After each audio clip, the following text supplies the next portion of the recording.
Here we go, episode 19 of Building Your Tiny House Dream. We're going to do 2 more windows on the back of this particular gypsy wagon. I like to use these Pet Peak bubble windows. Let me explain to you how I cut the holes through the wall. Here we go.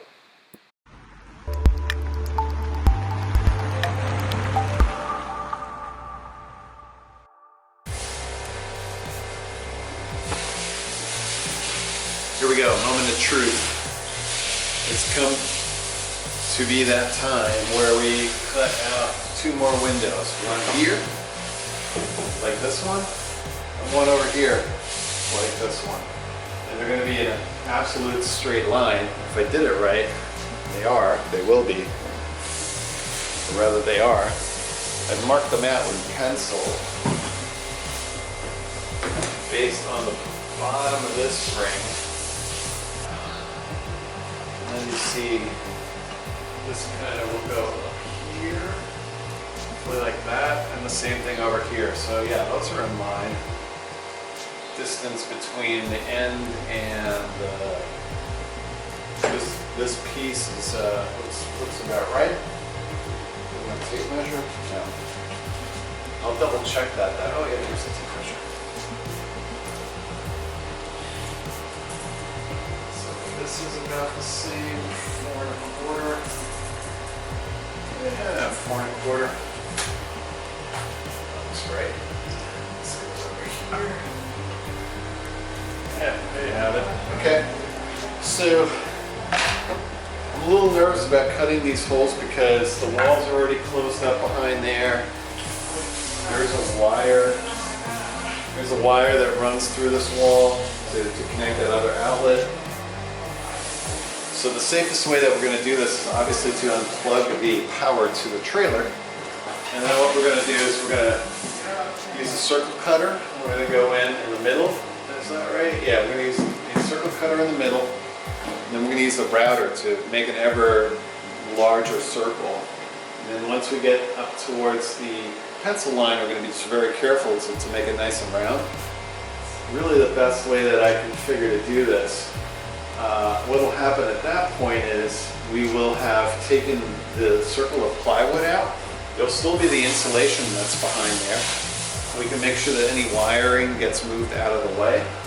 And what we will do at that point is we will drill a small hole from this side through the wall on the inside, here, here, here, here.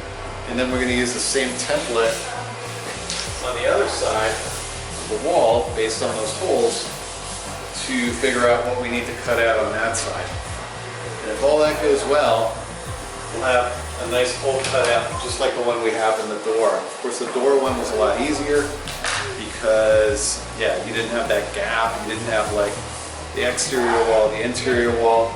You just had like one solid piece of wood that you had to go through, and that made the whole thing, yeah, pretty easy. This I was worried about, but I think this is what the method I'm most comfortable with.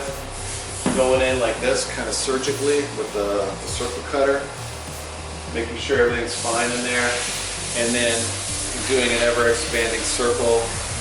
That part's going to be a little bit delicate. We're going to have to do it slowly and with a very steady hand with the router. This part right here. And so there's no bearing on this router, which means it'll just cut. Like if I went, I could like slice the wall up if I wanted with this thing. So it's going to be a precision job with this router to create as close to a perfect circle as I can. There's a little bit of fudge factor there because if we go ever so slightly beyond the circle, it'll be covered by this and it'll look like a perfect circle. And on the inside, well, on the inside it has to be pretty accurate as well. What I want to do is, once we have that gap effectively, that's going to be like this wide, I want to take a piece of plastic trim, bend it into that circular shape, And then that'll hopefully smooth out any remaining irregularities. I'm trying to see if I have a better way of explaining what I want to do. No, I don't. Do I? No.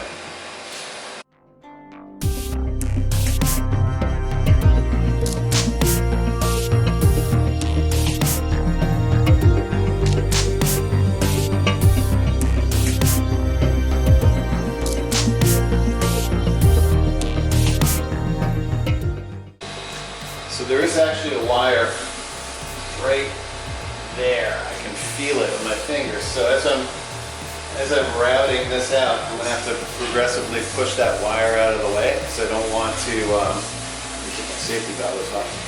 I don't want to do anything to that wire. It kind of runs through here. So we'll keep pushing that out of the way. But this is nice. We've got the foam in there. I'm going to do the same exact thing over on the other side.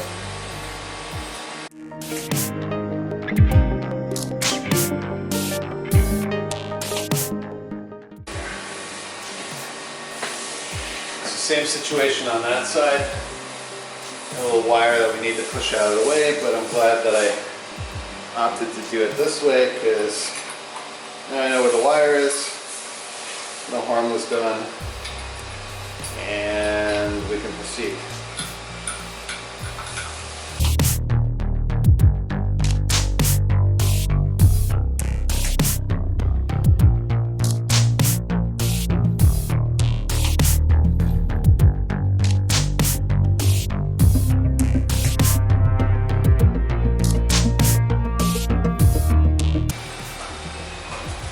Got the full eye and lung protection going on. Good idea on this, very dusty.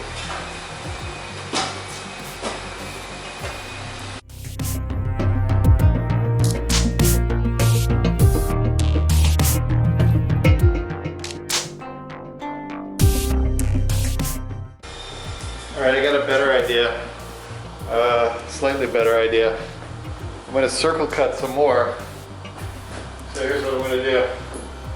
I'm going to go like, oh, sorry, you can't see that. Hold on. Zooming out. That one's already like kind of been worked on, but let's take a look at this one. Okay. The idea is I'll take another circle cutter, maybe size larger than this, and just do like holes all around the outside here, the outer edge, a bunch of them, to try to connect, like sort of bridge this gap a little bit. And then what I'm doing is I'm not cutting out the entire guts of this with the router, which is kind of crazy, but I'm just kind of cleaning up the edges a little bit, so I think that'll be a lot more effective. Okay, we gotta watch out for that wire a little bit, but what we'll do is we'll do one over here. That'll get us the ability to push that down a little bit more, so I think that's gonna work well. We will see. Let's see, this circle again. Yeah. Let's do that one.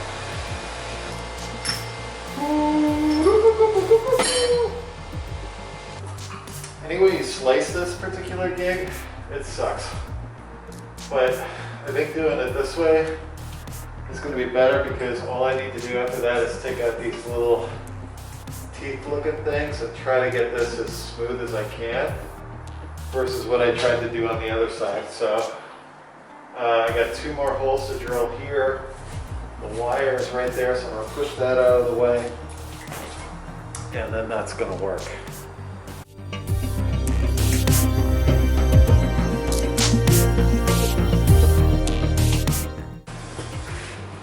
So now that I've sort of Swiss cheesed this up, all that remains is 1, 2, 3, 4, 5, 6, 7 areas that need to be cleaned up, and that will hopefully go smoothly. I think this is the good way to go though. I'm going to clean up this outer circle Then we're going to cut the insulation out, as I said before. And then we're going to mark out the interior cutout by hitting this in the 4 most extreme parts, holding up the trim ring on the inside, tracing it out, then cutting that. That's the best we can do. And then, yeah, we just have to try to create a clean edge on that somehow. That's a little TBD, but we'll figure it all out. Everything is possible.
Good.